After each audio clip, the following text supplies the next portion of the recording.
Dear student, welcome to OSR coaching classes YouTube channel. अगर आपने अभी तक चैनल सब्सक्राइब नहीं किया तो प्लीज़ सब्सक्राइब करिए और प्रेस करिए बेल आइकन को। आज का video lecture 12th class accountancy का रहेगा। और लास्ट वीडियो लेक्चर में हमने जो डिस्कशन किया था, छोटा सा एक बेसिक डिस्कशन कर लेते हैं, फिर आज के वीडियो लेक्चर को हम कंटिन्यू करते हैं। लास्ट के वीडियो लेक्चर में मैंने आपको टॉपिक स्टार्ट कराया था, हम पार्ट डिस्कस कर रहे हैं एनालिसिस ऑफ फाइनेंशियल स्टेटमेंट्स। हम पार्ट डिस्कस कर रहे हैं एनालिसिस ऑफ फाइनेंशियल स्टेटमेंट। तो लास्ट वीडियो लेक्चर में मैंने आपको क्या बताया था कि हमने थर्ड चैप्टर स्टार्ट किया था और चैप्टर का नाम रहेगा comparative statements and common size statement. तो मैंने आपको सिखाया था कि भाई फाइनेंशियल स्टेटमेंट आपको आ चुके हैं बनाना, प्रॉफिट एंड लॉस और बैलेंस शीट आपको आती है कंपनी की। तो हम अभी डिफरेंट चैप्टर्स के थ्रू एनालिसिस सीख रहे हैं। तो हमने जो चैप्टर स्टार्ट किया था उसका नाम था comparative statements and common size statements. तो उसमें हमने पहला टॉपिक डिस्कस किया था। जैसे आगे टॉपिक आएंगे हम डिस्कस करते जाएंगे, अभी हम पहले टॉपिक पे फोकस करते हैं। लास्ट वीडियो लेक्चर में मैंने आपको सिखाया था कि पहले टॉपिक का फॉर्मेट क्या होता है और एक बेसिक छोटा सा मैंने इजी क्वेश्चन डिस्कस किया था। और आज की क्लास में मैं आपको एक स्टैंडर्ड क्वेश्चन डिस्कस करूँगा और इम्पॉर्टेंट क्वेश्चन रहेगा और वो आपके लिए बहुत काम का क्वेश्चन रहेगा।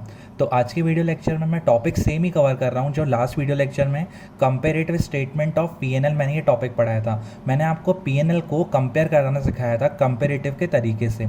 तो आज भी मैं वही सिखाने वाला हूँ लेकिन एक स्टैंडर्ड क्वेश्चन के साथ। और लास्ट वीडियो में मैंने आपको एक बेसिक क्वेश्चन लिया था कि आपको फॉर्मेट समझ में आ जाए। बट अब हम फोकस करते हैं प्रॉपर टॉपिक पे और ये टॉपिक बोर्ड्स के लिए काफ़ी इंपॉर्टेंट टॉपिक है, तो आप प्लीज़ ध्यान दीजिएगा। और हम आज की क्लास स्टार्ट करते हैं। अकाउंटेंसी के डिस्कशन चल रहा है 12 CBSE। इस वीडियो लेक्चर को ISC एंड MP बोर्ड के स्टूडेंट देख सकते हैं। चैप्टर का नाम है comparative statement and common size statement. Chapter का नाम comparative statement and common size statement.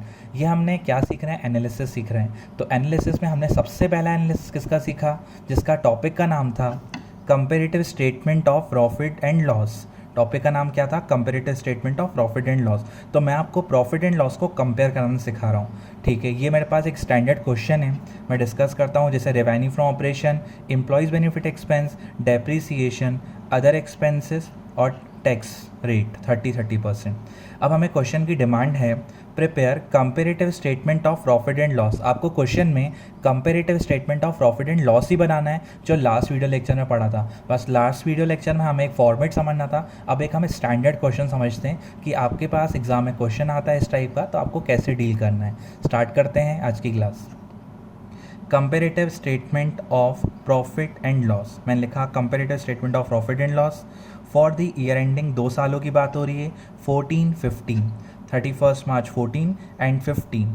ठीक है, फॉर्मेट पर्टिकुलर्स, नोट नंबर। मैंने आपको बताया था कि वैसे पीएनएल में पहले करंट ईयर आता है फिर प्रीवियस ईयर आता है, बट इस टॉपिक में जिसमें हम प्रॉफिट एंड लॉस को कंपेयर करते हैं उसमें प्रीवियस ईयर पहले 14 मैंने पहले लिखा हुआ है और 15 मैंने बाद में लिखा हुआ है। और फिर लिखा है एब्सोल्यूट चेंज, मैंने आपको कल लास्ट वीडियो लेक्चर में डिस्कस किया था। और फिर एब्सोल्यूट चेंज परसेंटेज, स्पेस थोड़ा कम था इसलिए AC और परसेंटेज का साइन बना है और formula absolute change upon previous year multiply by 100। Start करते हैं। अब है ना, लास्ट वीडियो लेक्चर में मैंने आपको revenue from operation, other income दोनों डील किया था।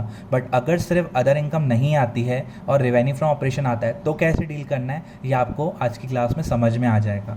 ठीक है, आपको पता है पहले मैं इन 2 कॉलम पे फोकस करूंगा और मुझे मेन निकालना है पहले प्रॉफिट। जितना पीएनएल में आपने बनाया था सेम कॉपी करना है, कोई मेहनत नहीं करनी ज़्यादा एक्स्ट्रा में। आगे हम इसको बाद में डिस्कस करेंगे। अभी पहले आते हैं, लिखोगे रेवेन्यू फ्रॉम ऑपरेशन पहली income, previous year 45 lakh, current year 60 lakh. Previous year 45 lakh, current year 60 lakh. यहाँ पर अदर इनकम नहीं है, आप देख सकते हो ऊपर जाके, तो हमें अदर इनकम लिखना भी नहीं है। हमने रेवेन्यू फ्रॉम ऑपरेशन लिखा, प्रीवियस ईयर, करंट ईयर। ठीक है, अब मैं सीधे स्टार्ट कर दूंगा एक्सपेंस, क्योंकि अदर इनकम क्वेश्चन में नहीं गिवन है। आपको अदर इनकम लिखना भी नहीं है यहाँ पर। इधर आएंगे आगे, एक्सपेंस में पहला खर्चा employees benefit expense, current year का ये आपके सामने, सॉरी प्रीवियस ईयर का ये और करंट ईयर का ये। फिर अगला खर्चा डेप्रीसिएशन, करंट ईयर ये, प्रीवियस ईयर ये। Previous year 6 lakh, current year 7.5 lakh. फिर other expenses, other expense 10 lakh और 15 लाख, ये 10 लाख और ये 15 लाख। अब ये तीन ही खर्चे थे, आपने इस पूरे खर्चे को टोटल किया और आपने यहाँ पर भी पूरे खर्चे को टोटल किया, तो यहाँ का खर्चा 38,50,000 और यहाँ का खर्चा 52,50,000। ये एक्सपेंस टोटल हो गए हमारे। अब हमें निकालना है profit before tax, profit tax से पहले। तो आपने अपने पूरे रेवेन्यू को 1 मान चुके हो, ठीक है, आप 1 मान चुके हो यहाँ पर, और ये खर्चे को मैंने सेकंड माना हुआ है, ये खर्चे को मैंने सेकंड माना हुआ है। आपको अच्छे से पता है कि प्रॉफिट बिफोर टैक्स कैसे निकालते हैं, फर्स्ट माइनस सेकंड। फर्स्ट मतलब ये देखो इनकम 45 माइनस 3850 तो 650, ये इनकम 60 और ये हमारा एक्सपेंस 5250, तो ये हमारा आ गया प्रॉफिट बिफोर टैक्स 7.5 लाख। तो ये हमारा प्रॉफिट बिफोर टैक्स, ये प्रॉफिट बिफोर टैक्स। उसके बाद क्या लेस होता है, टैक्स लेस होता है, और टैक्स देखो कितना है 30%। मैंने आपको बताया था टैक्स के आगे लिखा नहीं होगा किसका 30 निकालना है, और हमेशा जो आपकी अर्निंग्स होती हैं लाइक प्रॉफिट बिफोर टैक्स, जितना प्रॉफिट बिफोर टैक्स होता है ना उस पर टैक्स रेट अप्लाई होता है। तो 6.5 लाख का 30%, तो 6.5 लाख का 30% 1,95,000, कितना 1,95,000, और 7.5 लाख का 30% 2,25,000। ये 2,25,000 किसका 750 का 30% है, और ये 650 का 30% है, ठीक है। इसके बाद आप निकालोगे प्रॉफिट आफ्टर टैक्स, तो profit before tax 6.5 lakh, tax 1,95,000, तो profit after tax 4,55,000, profit before tax 7.5 lakh, tax 2,25,000, तो आ गया 5,25,000 प्रॉफिट आफ्टर टैक्स। तो ये दो कॉलम आपको अच्छे से रेडी करना आते हैं, पीएनएल में हमने सीखा हुआ है, और हमारा टॉपिक का नाम है कंपेरेटिव। अब हमें इन दोनों सालों को कंपेयर करना है, और कंपेयर करने के लिए 2 साल होने ही चाहिए, कभी सिंगल ईयर में कभी कंपेयर नहीं होता है। तो 2 साल के फिगर हैं। अब मैं हर एक चीज़ को अमाउंट वाइज कंपेयर करूँगा और हर एक चीज़ को परसेंटेज वाइज कंपेयर करूँगा, हर एक चीज़ को अमाउंट वाइज भी कंपेयर करूँगा और परसेंटेज वाइज भी कंपेयर करूँगा। पहले आते हैं एब्सोल्यूट चेंज। तो मैंने आपको लास्ट वीडियो लेक्चर में बताया था current year minus previous year, तो आपकी सेल में एब्सोल्यूट चेंज कितना आया, 60 lakh minus 45 lakh, 60 lakh current year, 45 lakh previous year, 60 lakh minus 45 lakh तो 15 लाख। आपकी सेल में 15 लाख का इंक्रीज़ हुआ, और 15 लाख का अब आपको निकालना है परसेंट, तो क्या लिखेंगे ऊपर एब्सोल्यूट चेंज, नीचे प्रीवियस ईयर मल्टीप्लाई बाय 100। तो एब्सोल्यूट चेंज देख सकते हो 15 लाख ऊपर, 45 लाख नीचे, मल्टीप्लाई बाय 100, तो 33.33% आपकी सेल बढ़ गई है। ये कंपेयर किया आपने अमाउंट वाइज और परसेंटेज वाइज, इसीलिए इस टॉपिक का नाम comparative statement of profit and loss है। इसीलिए हम इस टॉपिक को ये बोलते हैं comparative statement of profit and loss, ठीक है। अब आपने बोला सर ये कैसे आया, ये मैंने इसको इसमें से माइनस किया तो ये आया, और इसको ऊपर लिखा, प्रीवियस ईयर नीचे लिखा, मल्टीप्लाई 100 किया तो ये आया। और इन दोनों के 2-3 मतलब इन सारे आइटम के 2-3 डिस्कशन मैंने पीछे किए हैं कि कैसे एब्सोल्यूट चेंज निकलता है और कैसे एब्सोल्यूट चेंज परसेंट निकलता है, और सारों में आपको वही मेथड फॉलो करना है, वो मैं आपको अभी आगे डिस्कस करने वाला हूँ। फिर आपने एम्प्लॉयज़ बेनिफिट एक्सपेंस में देखा 30 लाख माइनस 22,50,000 तो 7,50,000 ये आ गया, और इसका परसेंट निकाला 7.5 लाख ऊपर, प्रीवियस ईयर नीचे, मल्टीप्लाई बाय 100 33.33। फिर 7.5 लाख माइनस 6 लाख तो 1,50,000, 150 ऊपर, प्रीवियस ईयर नीचे इस परसेंटेज के लिए, तो ये आ गया 25%। फिर 15 लाख माइनस 10 लाख तो 5 लाख, 5 लाख ऊपर, एप्स प्रीवियस ईयर नीचे, मल्टीप्लाई बाय 100 तो आ गया 50%। 52,50,000 माइनस 3850 तो 14 लाख, 14 लाख ऊपर, 3850 नीचे, मल्टीप्लाई बाय 100 करेंगे तो 36.36% है। फिर 7,50,000 माइनस 650 प्रॉफिट बिफोर टैक्स के लिए 1 लाख, इस 1 लाख को ऊपर, 6,50,000 नीचे, मल्टीप्लाई बाय 100 तो ये आ जाएगा परसेंटेज। ये हमारा क्या है एब्सोल्यूट चेंज, कि हमारी profit before tax last year 6.5 lakh थी, अब 7.5, जो कि 1 लाख बढ़ी, और परसेंटेज वाइज कितनी बढ़ी तो 15.38। कैसे निकाला है आपको क्लियर हो रहा है ना, एब्सोल्यूट चेंज ऊपर, ये 1 लाख ऊपर, प्रीवियस ईयर नीचे, मल्टीप्लाई बाय 100 क्योंकि परसेंटेज निकाल रहे हैं। फिर 2,25,000 माइनस 1,95,000 तो 30,000 ऊपर, 1,95,000 नीचे, और आ जाएगा 15.38%। 225 माइनस 195 30, और 30 को ऊपर, प्रीवियस ईयर नीचे, मल्टीप्लाई बाय 100।